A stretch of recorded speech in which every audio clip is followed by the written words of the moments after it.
गर्छु तिमीलाई नै। पहिला मेरो स्वर कस्तो राम्रो थियो, भुइँचालोले स्वर पनि लगो।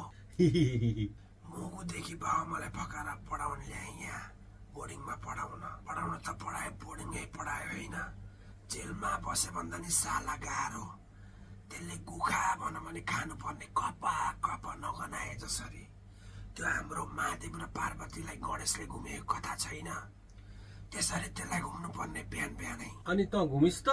घुमे तर उल्टो घुमे। मसँग ल्याएको कतिलाई त खैरेले कति पैसा तिरेर पनि लगो। अनि तँलाई लगेन? गाईको पुछारसम्म छोडेर कसैले साँडेको समाउँछ। टन्न मासु भात खाएर भाग्न रेडी हुँदै थिए, भुइँचालो आयो।